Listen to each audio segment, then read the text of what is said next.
Passer en revue et évaluer en même temps les activités menées dans le cadre du projet intégré de croissance agricole dans les Grands Lacs au Tanganyika pour la phase additionnelle 2022-2023, faire une planification des activités possibles à réaliser dans le délai de la prolongation accordée jusqu'au 17 juillet 2024. Telles sont les raisons d'une mission mixte de la Banque mondiale, des délégués du gouvernement national, le service étatique concerné, la coordination nationale du projet Picagel, Académie chef-lieu de la province du Tanganyika, juste après Bukavu au sud Kivu, pour la même mission. La plage de Kamokolobondo a été choisie en premier le dimanche 23 juin 2023 pour la visite des embarcations en cours de construction pour améliorer le secteur de la pêche au lac Tanganyika dans le cadre du projet Picagel supervisé par FAO. Ici, 8 grandes pirogues de 11 mètres et 24 petites de 3 mètres à raison de 3 qui accompagnent une grande pour faciliter la pêche dans les lacs, et toutes ces embarcations seront dotées aux différentes structures de pêche sélectionnées avec tout matériel nécessaire, entre autres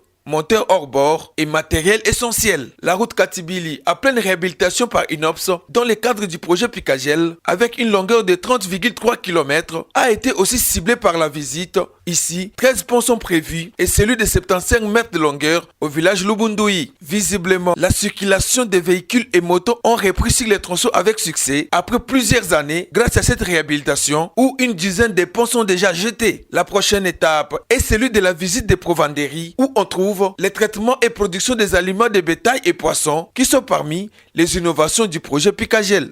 La mission avait pour objectif principal c'est la restructuration du projet.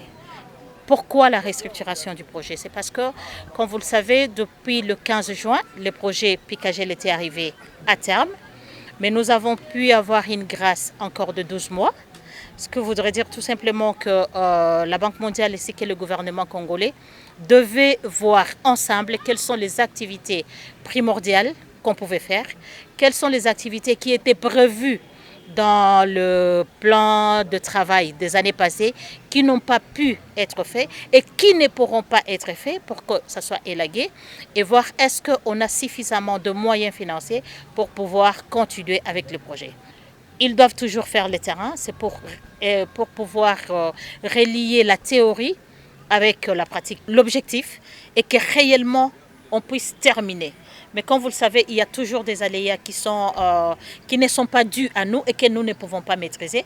Mais le souci du Picagel de l'IPEP Tanganyika serait que réellement tout ce qui a été prévu, que ça soit réalisé à 100%.